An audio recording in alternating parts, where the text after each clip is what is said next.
তৃণমূল সরকারের আসার পর পশ্চিমবঙ্গে সিভিক ভলেন্টিয়ার নামে নতুন একটি পদ তৈরি করা হয়েছে।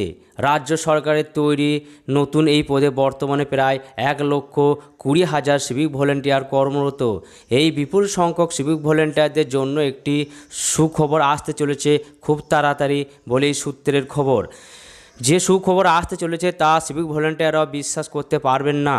এক সময় দ্বাদশ ও দশম শ্রেণী উত্তীর্ণরা সিভিক ভলেন্টিয়ারের কাজ বেছে নিতেন, তবে পরবর্তীতে দেখা গেছে অন্য পেশায় চাকরির সুযোগ না থাকায় কারণে উচ্চশিক্ষিত অনেক বেকার যুবক যুবতীরা সিভিক ভলেন্টিয়ারের নাম লিখিয়েছেন।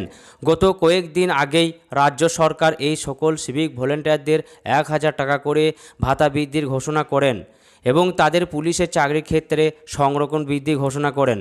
রাজ্য সরকারের তরফ থেকে সিভিক ভলেন্টিয়ারদের এই সকল সুখবর দেওয়ার পাশাপাশি এবার তাদের সরাসরি জুনিয়র কনস্টেবল পদে নিয়োগের বিষয়ে উদ্যোগ নেওয়া হয়েছে বলে সূত্রের খবর। এই মুহূর্তে পশ্চিমবঙ্গ রাজ্য পুলিশে কনস্টেবলের সংখ্যা অনেক কম। রাজ্যের অধিকাংশ থানাতেই 15 থেকে 20 জন করে কনস্টেবল রয়েছে। এদিকে সামনেই যখন লোকসভা নির্বাচন, তখন আইন শৃঙ্খলা রক্ষার বিষয়টি চিন্তা বাড়াচ্ছে এবং তারই পরিপ্রেক্ষিতে এমন উদ্যোগ নেওয়া হয়েছে বলে জানা গিয়েছে। সূত্র মারফত জানা যাচ্ছে রাজ্য সরকার এমন উদ্যোগকে বাস্তবায়িত করার জন্য নির্দিষ্ট নীতিমালা প্রণয়নের বিষয়টি উদ্যত হচ্ছে। এর ফলে ভোটের আগে যেমন নিচুতলার পুলিশ কর্মীদের অভাব দূর হবে, ঠিকই সেই রকম আবার সিভিক ভলেন্টিয়ারদের পদোন্নতি হবে। সিভিক ভলেন্টিয়ারদের জুনিয়র কনস্টেবল পদে নিয়োগ করা হলে তাদেরও দীর্ঘদিনের বেশ কিছু দাবি দেওয়া পূরণ হবে। কেননা এই সুযোগকে কাজে লাগিয়ে যারা জুনিয়র কনস্টেবল হবেন তাদের চাকরি স্থায়ী হবে, তাদের বেতন বৃদ্ধি পাবে। তবে রাজ্য সরকারের তরফ থেকে এমন পরিকল্পনা গ্রহণ করা হলেও বেশ কিছু সমস্যাও রয়েছে।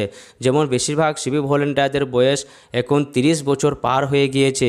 এছাড়াও কনস্টেবল হিসাবে নিযুক্ত হওয়ার ক্ষেত্রে যে উচ্চতা প্রয়োজন তা নিয়েও তৈরি হয়েছে সমস্যা।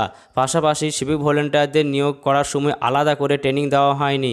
এই ক্ষেত্রে সিভিক ভলেন্টিয়ারদের জুনিয়র কনস্টেবল পদে নিয়োগ করার ক্ষেত্রে আলাদা করে ট্রেনিং দিতে হবে। অন্যদিকে বিরোধীদের তরফ থেকেও এই পদক্ষেপের বিরুদ্ধে অভিযোগ করা হচ্ছে। লোকসভা নির্বাচন সিভিকদের দিয়ে করানোর জন্য এমন পদক্ষেপ নেওয়া হয়েছে। এই ধরনের খবরগুলি প্রতিদিন পাওয়ার জন্য আমাদের ইউটিউব চ্যানেলটিকে সাবস্ক্রাইব করে রাখুন।